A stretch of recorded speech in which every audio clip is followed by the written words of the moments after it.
Hello guys, how's it going? My name is Dal, and as of making of this video, the Mythic Plus testing weekend for the War Within beta is about to wrap up, but before it did, I wanted to squeeze in a few more classes and revisit some of the old favorites that I haven't got to take a look at in a while. Recently we took a look at the class of Warrior and I also wanted to do another re-overview of the class of Druid and see how they hold up and what kind of changes they've seen over the last few weeks on the War Within beta. But also, what are some of the bigger changes that have happened to some of the hero talent specs. And for this overview, I'm primarily going to focus on Feral, Balance, and Restoration, since Guardian has barely gotten any changes, but also the hero talents of the Druid of the Claw, which has gotten a couple of good adjustments, as well as the Keeper of the Grove, as they're still trying to make it function and work and be a little bit more favorable for balanced Druids going forward. As per usual, if you guys enjoyed regular updates like these over on the War Within beta, be sure to follow the channel. Otherwise, let's dive right in.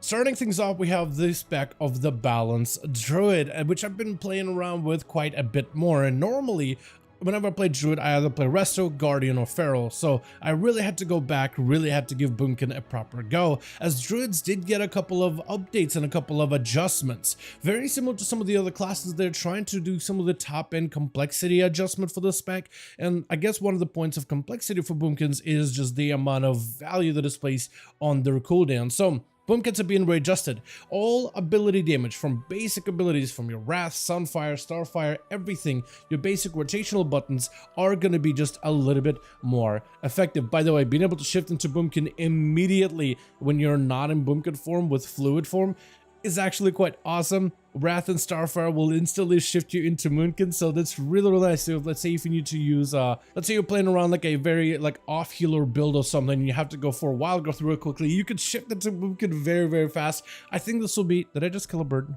I did. I think that'll be really good for Mythic Plus situations and potentially even PvP situations. This open up some hybrid potential for Boomkins going forward. So I really like this change in general. It's so fun to play with as a Druid. It really finally makes you feel like you're finally able to easily shift from form to form and reduce a lot of the friction. But for Boomkins' basic damage is being amplified all by 6%. The entire spec aura is being amped. Also certain abilities such as your basic things such as Wrath, as well as your Starfire, but also the passive damage of Shooting Stars, which proc off of your Moonfire and Sunfire. All of these things are being amplified by 15% on top of it. We also have certain talents that are not as burst talents, but decent sustained talents such as Wild Mushroom, which saw not as much play in the past, but has seen a lot more play as of this week. This ability being buffed by 25% over the last few builds, which is kind of wild. Besides that, though, we did see reductions to Boomkin at the same time. Astral power generation has been reduced all across the board for things such as Wrath, Starfire, your New Moon, Half Moon, Full Moon, as well as your Fury of Elune. But also your cooldowns have been adjusted as well. The basic version of Celestial Alignment now goes from a 20-second duration down to a 15-second duration. Upgrading this ability with Incarnation allowed for a 30-second uptime of full burst potential. Now that uptime has been reduced from 30 seconds to 20 seconds. So the most you're getting out of in terms of that burst window between your Celestial Alignment and Incarnation is 5 additional seconds. Granted, that is to say that Incarnation also buffs your critical strike chance, but also if you upgrade things such as Elune's Guidance, it also helps to reduce the astral power cost of things such as Star Surge as well as Starfall. So it gives you a better burst window, but a lot of those offensive major cooldowns have been reduced. But not everything has been nerfed. We also have seen some adjustments with talents such as Umbral Intensity, which now will increase Starfire's AoE scaling. The talent reads, Solar Eclipse increases the damage of Wrath by additional 40%.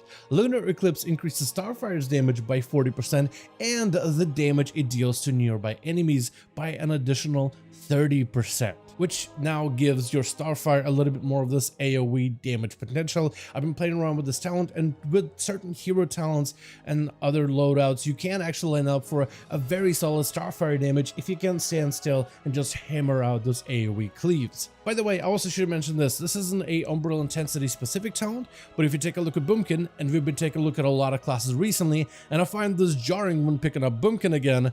I mean, there's a lot of talent points that are to cost, as in you have to spend 2 talent points to get the full maximum value out of them. A lot of the classes have gone through adjustments where a single talent point can give you the full value out of that point, which allows you even more freedom of how you can customize druids. And with the way that balance is, with things such as Keeper of the Grove, for example, and you kind of need to specialize into Force of Nature because it's kind of part of the main core idea, I did definitely notice that as a boomkin, when it comes to tweaking around with my talents, I did find some options a little bit kind of limiting. I had to be very specific on what I wanted to pick up talent-wise, and I didn't really feel like I had a lot of options or choices to really spec into. So I wonder if that is someone that will maybe be addressed in the future builds, but it's a noticeable change compared to some of the other classes that I've been checking out, and the standardization that's being done for a lot of those talents. It does make it feel like Boomkin is slowly falling behind in that regard specifically. And from that point on, we can move on to Feral, which I've spent quite a bit of time with. I definitely try to give Boomkin as much of time to experiment with, but Feral is something I kind of naturally default to in most occasions. For Feral Druids, there was mostly a restructure when it comes to some of its damage output, very similar to Boomkin, but for the most part, it's like a net neutral thing. They reduce the aura, but increase the damage of most of the basic abilities, so for the most part, you shouldn't really notice too much of a difference. They did, however, adjust the talent of your Tiger's Tenacity, where a lot of Ferals sometimes find themselves just playing Rage and Fury. There may be some more value with Tiger's Tenacity, because Tiger's Fury with Tiger's Tenacity causes your next 3 finisher moves to restore 1 common point, which is good for resources, but also Tiger's Fury increases the periodic damage of your bleeds, as well as Moonfire if you talent into it, by an additional 10% for their duration. Feral Druids have a unique mechanic called snapshotting. A lot of model classes used to have this mechanic available to them back in the day, but nowadays Feral Druid is like the only one that really has it. So Feral Druid has plenty... I'm not that good of a druid, am I? So Feral Druid has plenty of bleed-based abilities that when you snap it on the target, then you have some additional bleeds that'll just tick the enemy down. But if you were to activate Tiger's Fury, and then you place your Rake on the target, and then you refresh a Rip on the target, because Rip and Rake were applied during the duration of Tiger's Fury, they retain the snapshot of that damage benefit. So these bleeds will actually maintain that value for the rest of their duration. This is what snapshotting is. It allows you to get a buff, and then in the last second before the buff falls off, reapply those dots, and now they're snapshotted to their strongest version. And this talent essentially allows you to specialize into more of this snapshotter mechanic, which I think is a really cool thing for Feral Druids. I'm glad that they added something like this. This may give Feral Druids a little bit more of a choice between just extra duration on your Tiger's Fury or potentially gameplay altering type of playstyle with Tiger's Tenacity, which I think could be very interesting. And a big fan of stuff like this and little adjustments on the talent tree, as we've seen with a bunch of classes over time. And lastly, Feral Druids also got a small buff, I think as of the last build, where all the finisher damage has been increased by 10%. So everything from your bites, your rips, as well as things such as your maim, for example, has been buffed as well. But also I'm pretty sure Rampant Ferocity, which technically counts as a finisher, it's like a finisher that goes off every time you bite. It happens for free, so that ability is also getting buffed as well to make sure that your main component for AoEing enemies down is still getting amplified as much as possible. The last spec we can take a look at is the Restoration Druid, which has gotten a couple of updates throughout the development of beta as well as alpha. And I don't think I've actually ever taken a look at the spec that closely in the past before. I mean, I've been able to explore a lot of the hero specs and hero talents when it comes to druids in general, but when it comes to Restoration specifically, I don't think I ever have. Also, all of my macros are gone right now. That is very unfortunate. I had a whole array of macros set up and ready to go, but apparently I don't anymore. Weird.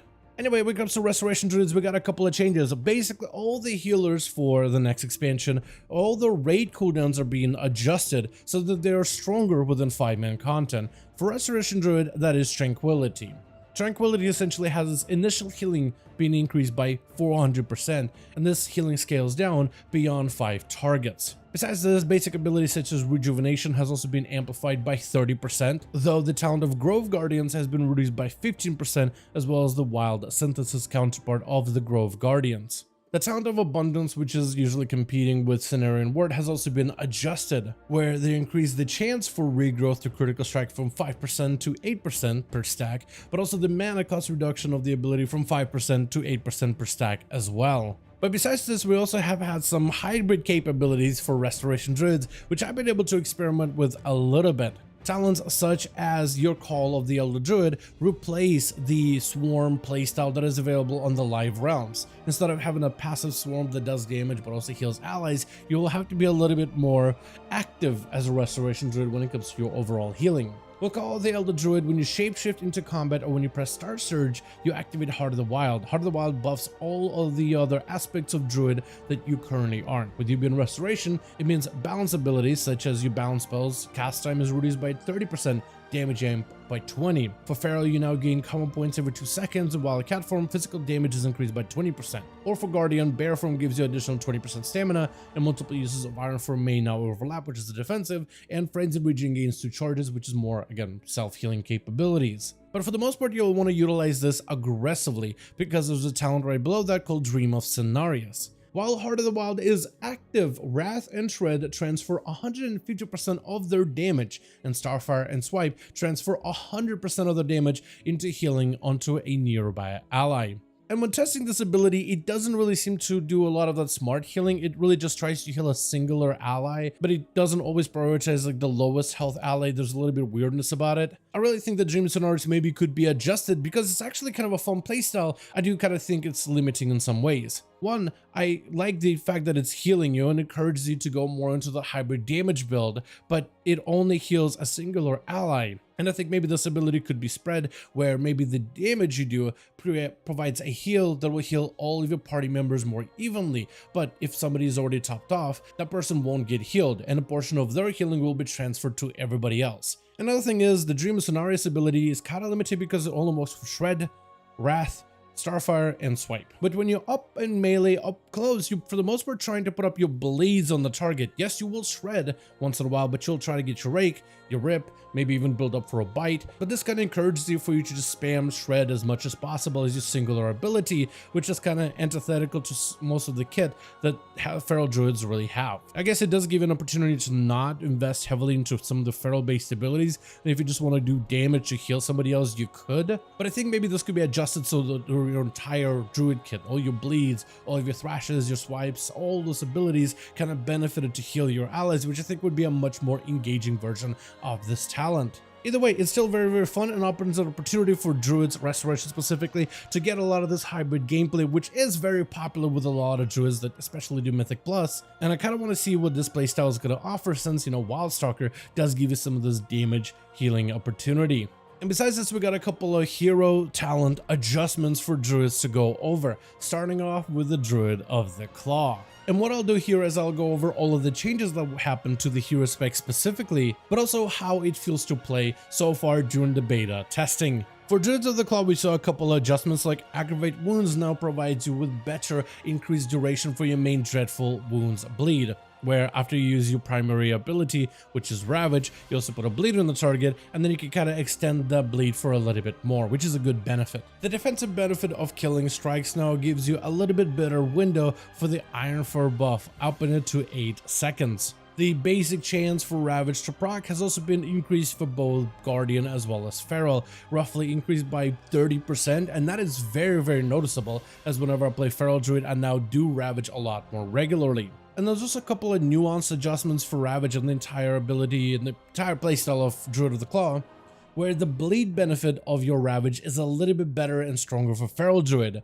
but the instantaneous damage is a little bit stronger for the Guardian spec instead. And overall, playing with Druid of the Claw, I actually at first kind of found it disappointing as a Feral Druid because I was really hoping to be able to lean into some of those bear hybrid mechanics, like being able to go into cat form, put up my bleeds, pop in a bear form, give it a big old powerful swipe, then back in the cat, go for bites and bleeds and such. The Blizzard, the way that they're developed the Druid of the Claw is actually a little bit different. You see, back in the expansion of Shadowlands, Druids, Feral specifically, played around an owl weaving playstyle, with essentially in a raid they would run up to a boss, sink the bleeds in, pop their cooldowns and go through the entire burst rotation, but also in between of that burst rotation they would also play the ability of Heart of the Wild, which allows them access to be able to get better value out of the Boomkin form. They go into Boomkin form, pop Soundfire, pop Moonfire into a Star Surge, then back into the cat form. And you kind of just kept doing this whenever you're out of energy of cat form, and at first it was a definitely unique playstyle, but definitely not enjoyed by a huge swath of the community. So they're being very careful with Druid of the Claw to not force you to play into this bear weaving playstyle where you just keeps ripping you out of that cat form, ripping you out of that whole fantasy of the class to go into bear form to execute abilities. Instead, they're looking at bear form as an alternative way for druids to be able to gain better defenses momentarily. Like if you've been targeted by enemy mechanic as Druid of the Claw, you have better upfront defense, that of a bear form. And instead of being able to switch into bear form, you're kind of almost bringing some of these elements of bear into cat, the defensive nature, the big value, or maybe even with empowered shapeshifting where Frenzy Regen can now be used natively while in cat form for 40 energy, which is kind of interesting too. So there's a lot of this like making Feral Druid tankier without necessarily ripping you out of that cat form, so you can still play into the cat, focus on your cat based abilities, but gain additional bear affinity for your cat. Where for Guardian Druid, you have a very simplistic playstyle with swipes, thrashes, mangles, mauls, and moonfires. And bear druids actually gain a lot more of this shifting power because the playstyle for the bear form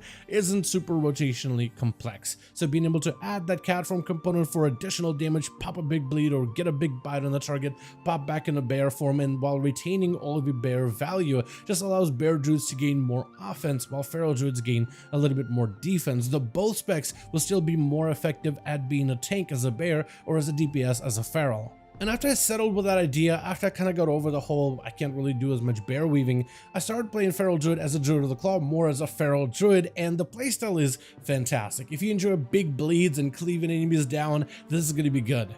Especially with some of the changes they've done to give Feral Druids more bite focus, especially with how bites is now how you AoE everybody around you. The ability of Ravage just ends up coming in clutch with the cleave damage that it offers, but also the fact that it is a bite, it replaces your bite, it still gains all the bite benefits and benefits from every other talent that buffs bite. So it's super synergetic and just amplifies this instantaneous playstyle that Feral Druids really do enjoy. Now the other build that has been adjusted actually is, as we switch over to balance, is Keeper of the Grove, as they're trying to make it a little bit better for Boomkin in particular. To make Keeper of the Grove a little bit more appealing, and I've seen a lot more people testing out Keeper specifically to test out all of these changes, we have pretty sizable buffs all across the board. Like a pretty big buff to Power of Nature as a Boomkin, where your Force of Nature treants no longer taunt, but deal 200% increased melee damage, so they can actually be a little bit better as like a pet that you summon to add you a little bit extra combat effectiveness. Another buff we saw for the Keeper of the Grove is actually in the Dream Burst main ability. When you summon your treants, you gain 4 or up to 4 charges of Dream Burst, causing the next Wrath of Starfire to explode on the target, dealing additional nature damage to nearby enemies. This damage is reduced above 5 targets. And this damage is being basically amplified by roughly 100%. The offensive portion of Grove Inspiration Talent has also been buffed, with the passive Wrath and Starfire damage increase being amplified from 10%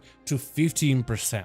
Which overall should help provide you with a little bit more burst factor and a little bit more damage output as the Keeper of the Grove. But overall, how does it feel to actually play Keeper within dungeons, for instance? And I think Keeper of the Grove is pretty straightforward. It's just a playstyle that plays around your trees, and you mostly use trees as a damage window and combine it together with some of the other cooldowns to apply together. That being said, I still have a hard time really enjoying myself as Keeper of the Grove compared to Elune's Chosen. And this is something I noticed when it comes to playing some of the different hero specs and talent combinations and spec combinations in the War Within Alpha and Beta. It feels like certain playstyles synergize together a little bit better. Kind of like how Diabolus Warlock fit naturally with Demonology, a spec that's all about summoning demons, with the hero spec that's all about summoning demons. Or your Hellcaller, Dot Heavy, Affliction Warlocks, Druid of the Claw Feral Druids, Templar Retribution Paladins, Condo Celestial Windwalker Monks, or even Sun Fury Fire Mages. There's a lot of playstyles that really do synergize together a little bit better than others, and I just find Elune's Chosen for the most part from my time spent over on the Alpha and the Beta to fit Boomkin better than Keeper of the Grove, and they're really trying to make Keeper as good as it can be. From what I've seen though, Keeper of the Grove Boomkin can do some respectable damage, at least in the current damage tuning. And a lot of players have been really given it a proper shot, though I feel like at the end of the day, a lot of players do end up defaulting right now to Elune's Chosen. There's just, I think the hook when it comes to Keeper of the Grove just isn't quite there. There's some interesting things you can do with cooldowns for sure, but every single hero spec needs to have a gameplay hook, and even something that's as passive as the Spellslinger, Arcane Mage, or Frost Mage has enough of a gameplay hook to make it fun and exciting to spec into. but maybe Keeper of the Grove will be adjusted in the future. I really think they should have done more thematics, like Runes Chosen is all about the arcane damage of the Boomkin, Keeper of the Grove is all about the nature damage, and maybe make you specialize into mushrooms or other things. And if anything, I do think Keeper of the Grove could definitely benefit if they were to adjust the main ability of Dream Search, at least for the spec of Balanced Druid. For Restoration, it makes sense for them to go into Treants. That is a playstyle that a lot of Restoration Druids go into because they're so convenient and they're generally very solid in all situations. But for Boomkin, I feel like going out of your way to pick up your Force of Nature doesn't feel as good and kind of keeps you feeling limited in the talent tree. So maybe they were to change the Dream Surge ability not from Force of Nature grants you 3 charges of Dream Burst, but rather give you a new ability that summons trees that fight for you, that still does all the other benefits of Dream Search and synergizes with the rest of your talent tree. Something like this I think would fit a little bit better, so you don't necessarily have to pick up Force of Nature. And Force of Nature can maybe still be there for, I don't know, taunting situations, maybe like to use in Dells for solo content, but maybe allow you to gain like a benefit version of base trees with the Keeper of the Grove. But if you already have it, then Force of Nature upgrades them to be more tanky or something like that. I think that kind of pathing would help Boomkins a little bit better and definitely would free up a talent point that you kind of are forced to invest into in an awkward way over in the balanced talent tree. But with that being said, that's going to be everything we've got for the class of Druids so far. And as always, I want to pass it off to you guys in the comments down below. What do you think about all of these changes? All of the adjustments for Feral, Boomkin, Restoration, but also some of the changes for hero specs such as the Druid of the Claw and Keeper of the Grove. Let me know all of those thoughts in the comments down below. As per usual, if you guys enjoyed this video or found it informative, go ahead and give it a thumbs up. I would very much appreciate it. And as always, in the description of every single video and live stream, we have a link to our Discord community channel. Probably the best place to reach out to me directly in case you want to let me know what you thought about this video or hang out with the rest of the community to discuss some of the upcoming changes. Join our Discord to become part of the community. But otherwise, thank you all so much for watching this video. I do hope you guys enjoyed. Let me know all of your thoughts down below. And as always, I'll see all of you guys in another video.